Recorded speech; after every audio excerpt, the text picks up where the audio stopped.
Well, hello, everybody. We are here today with one of our recent graduates, Dr. Lauren Munoz Tremblay, who is an internal medicine resident with the South Pointe Cleveland Clinic Foundation residency program.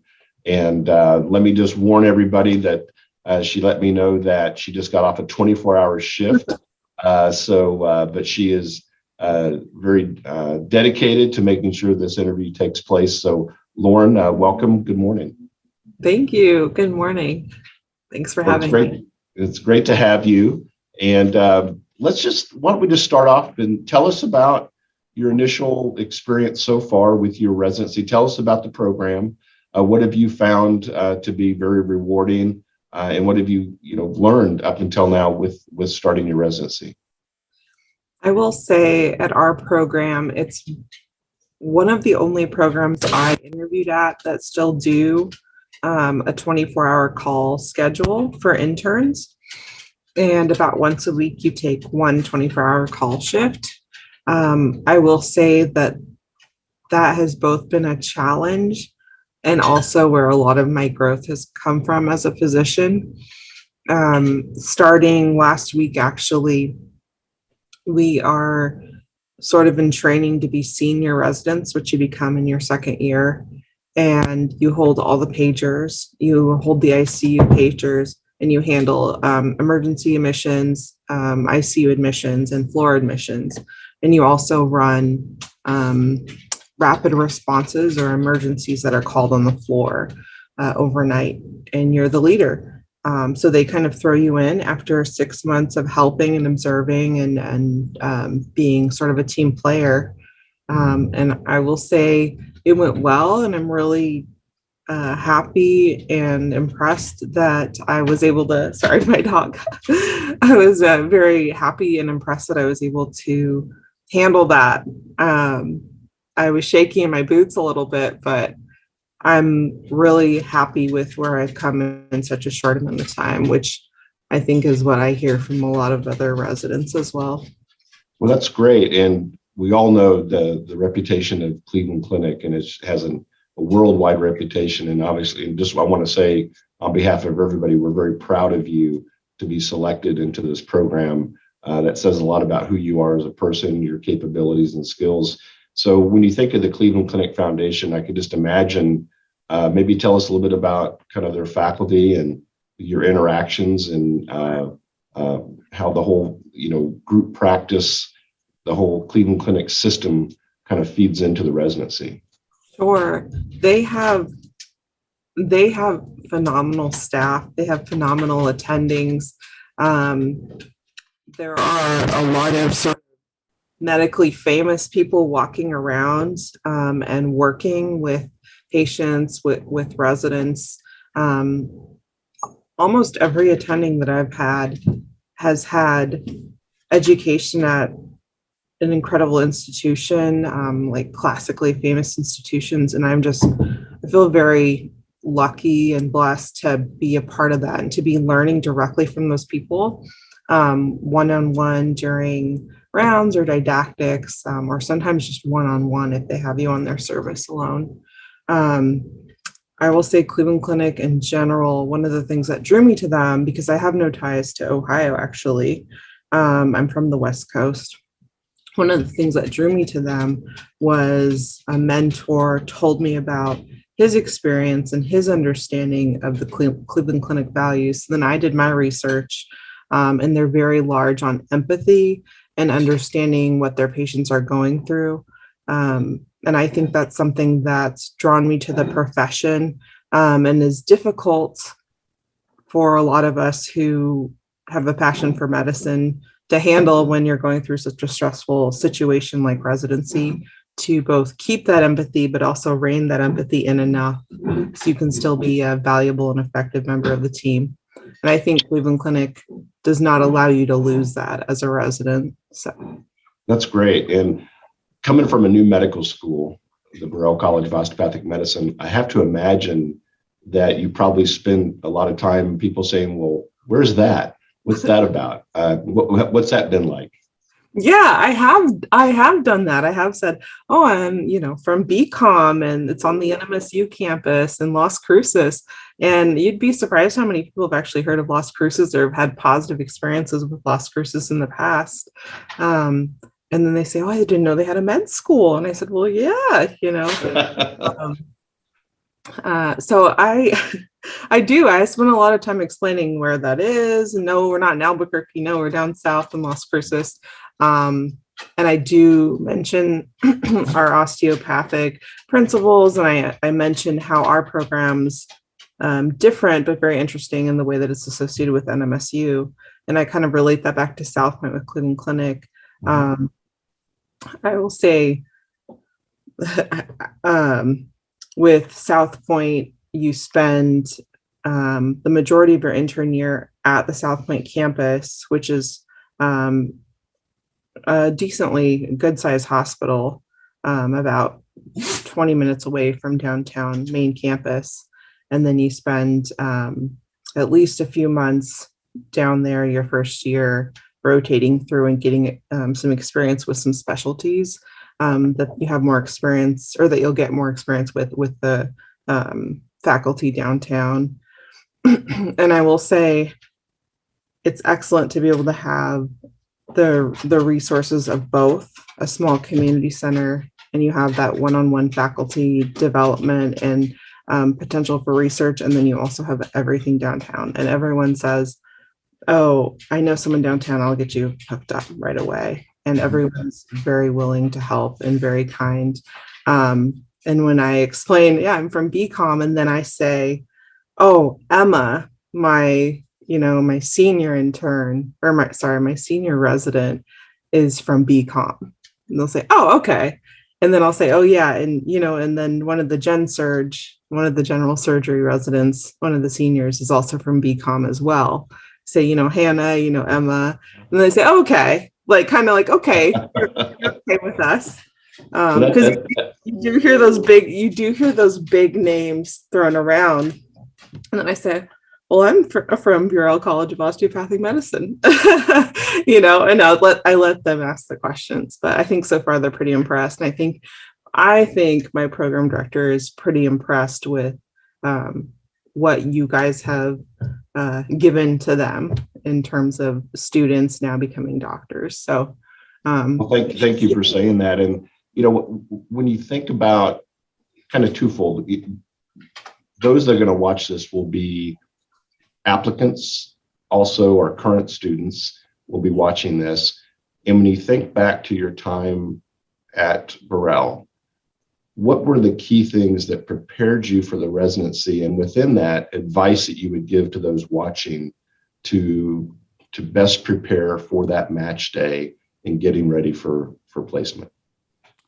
I would say one of the things that Burrell taught me is, again, we're in Las Cruces. We're there to treat primarily the underserved at both Memorial and Mountain View hospitals. There are core institutions down there. You're really dealing with people who are truly underserved in many ways, and health literacy is an issue. And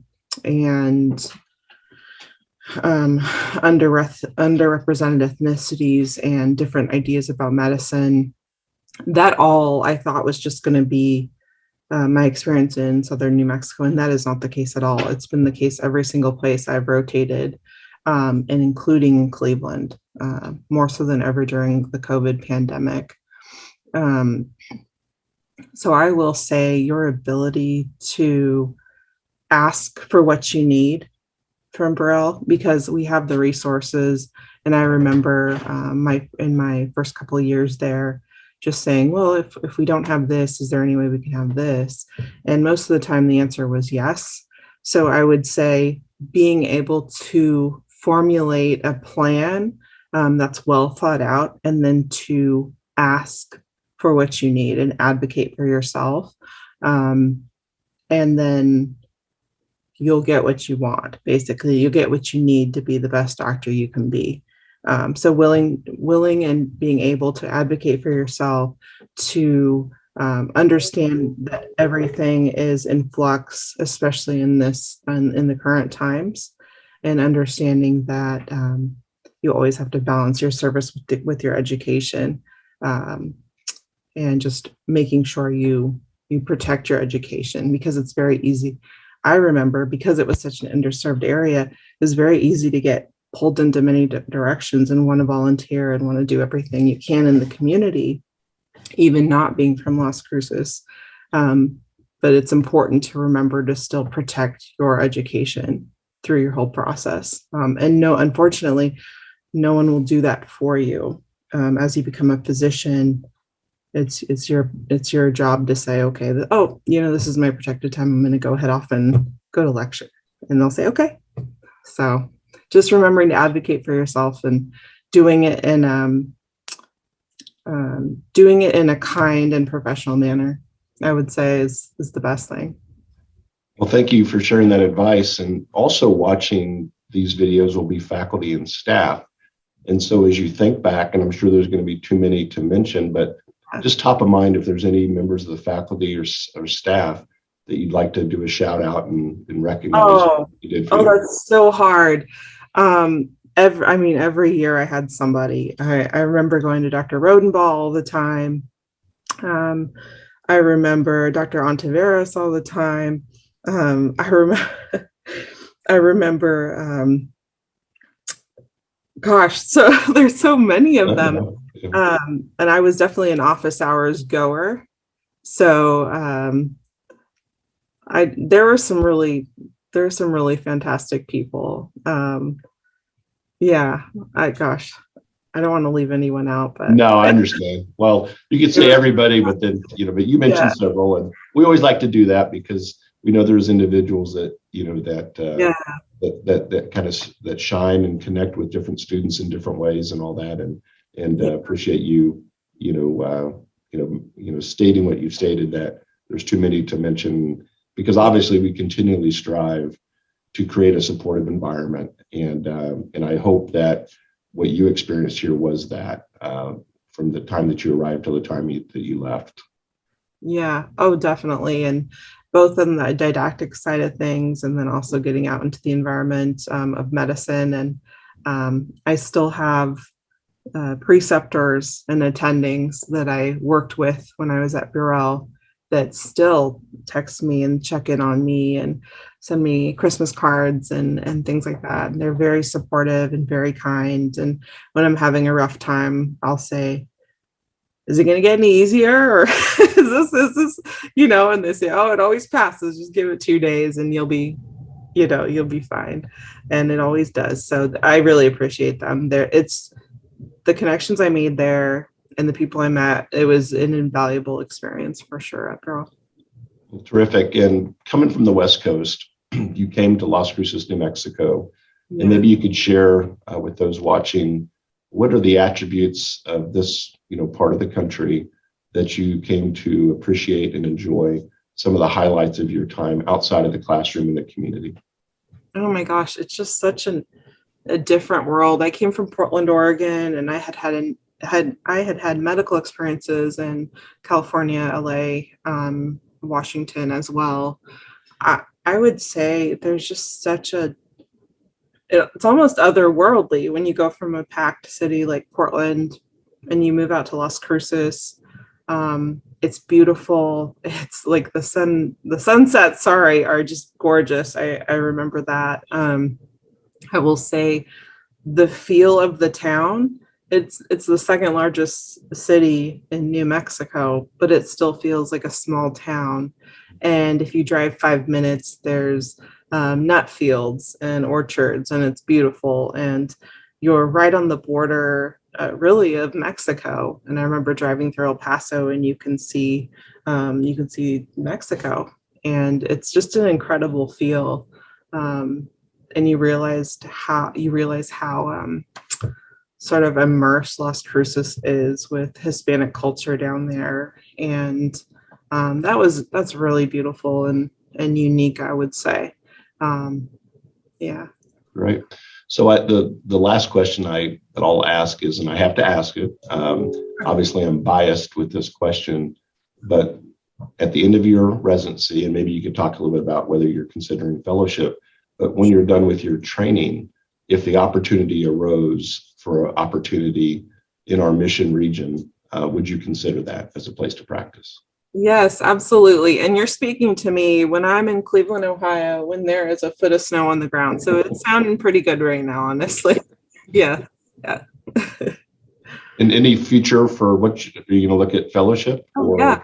I do. I've always had a love for nephrology, which again started with Dr. Rodenbaugh, and then several rotations in the area, and then on the West Coast as well. I love nephrology. There's opportunities for critical care nephrology, which I think would be a good fit for me. A little bit of both, a little bit of outpatient clinic, and a lot of inpatient critical care, and I love that. So I'm thinking nephrology, critical care, or even pulmonary critical care would be my top choices at this time. And that's what I've started to make some moves toward, and starting to pick up some research involving those areas to just kind of prepare and also submerge myself in the field to learn if this is really what I want. So. Right. Well, again, I want to thank you for taking the time, especially after a 24-hour shift. And on behalf of everybody here, I just want you to know how proud we are of you and what you've accomplished. And we know you're going to continue to be successful in your pursuits. And we wish you just nothing but the best. Thank you so much, sir.